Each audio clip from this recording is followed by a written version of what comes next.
Akkam jirtan hordoftoota chaanaalii Yaadii Miidiyaa Neetwoork. Odeeffannoowwan ammaaf qabadhee dhiyaadheen isinitti himaa hanga xumuraatti akka waliin turtaniifin kabajaan isin affeera turtii gaarii.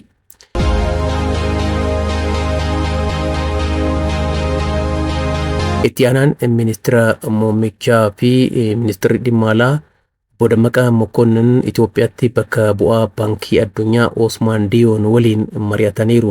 Sochii haaromsa Itoophiyaa, deeggarsa maallaqaa fi dhimmoota waloo kanneen biroo irratti mari'achuu isaanii odeeffannoon ministeera dhimma alaarraa argame mul'iseera.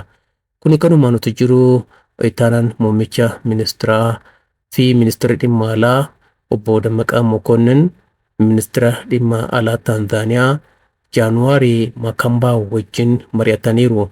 Dhimmoota waloo kan gamtaa Afrikaa fi naannoo irratti akka mari'atan beekameera. Karaa birootiin Itoophiyaa fi Saa'udii Arabiyaan damee boba'aa fi anniisaa irratti tumsaan hojjechuuf waliigaltee mallatteessaniiru.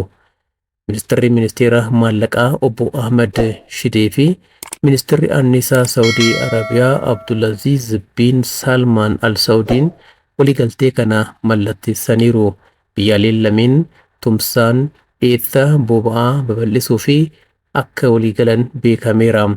Damee anniisaa, elektiriika, innoveeshinii, nageenya saayibarii fi kanneen biroo irrattis waliin tumsuun hojjechuudhaaf waliigaluu isaanii odeeffannoon ministeera dhimma alaarraa argame mul'iseera.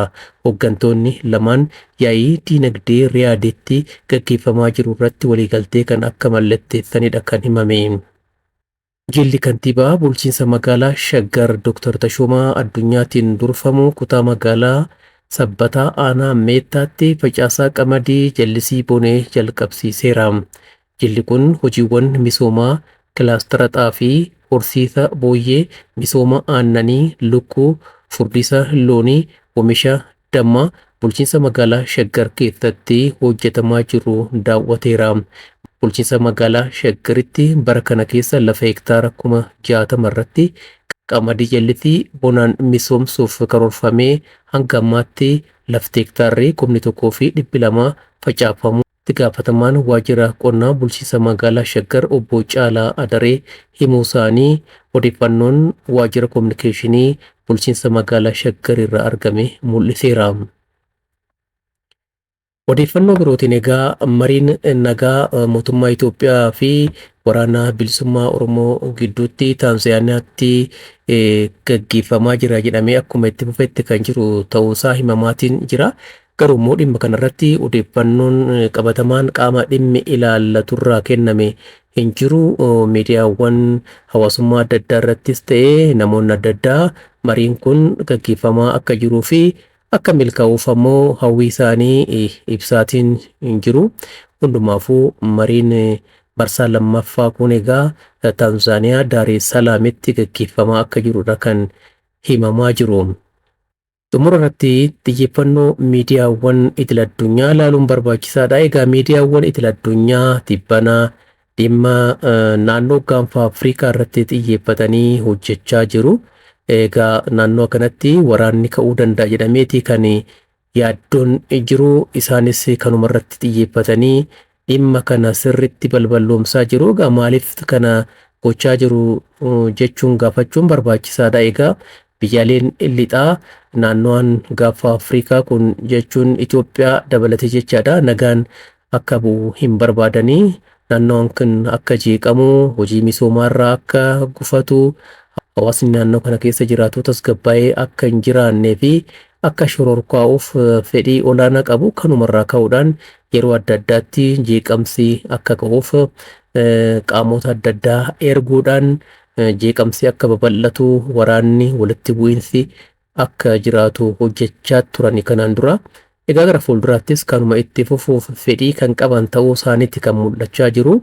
Miidiyaawwan biyyaalee lixaas egaa kanuma irratti bu'uuraa'uudhaan dhimma Itoophiyaa fi Eertiraa akkasumas waliigalatti immoo naannoo gaanfa Afrikaatti waraanni ka'uu danda'a jechuudhaan miidiyaalee isaaniitiin hojjechaa jiru. Miidiyaawwan idil addunyaa beekamoon egaa kanumaan duras wanni hojjetaa turan ni beekama. Yeroo waraana qondaaltonni wayyaanee mootummaa Itoophiyaa irratti labsanitti deeggarsa olaanaa taasisaa turanii waraanni akka finiinuuf uummanni yaaddoo keessa akka galuuf itti fufiinsaan hojjechaa kan turan ta'uun isaanii ni yaadatama. Egaa yeroo ammaa kanas waanuma akkana kana raawwataa akka jiran ni beekama. Naannoo hangafa Afrikaa kun akka tasgabbaa'uuf fedhii kan hin qabne ta'uun isaanii ni beekama. Kun ammoo karooraa fi kaayyoo hooggantoota biyyaalee lixaarraa kan maddu ta'uunsaa ni beekama. Fedhii biyyaalee isaanii galmaan ga'uudhaaf miidiyaaleen taanisitti xiyyeeffatanii hojjetaatiin jiru. Egaa kana qolachuun dura dhaabbachuun barbaachisaadha.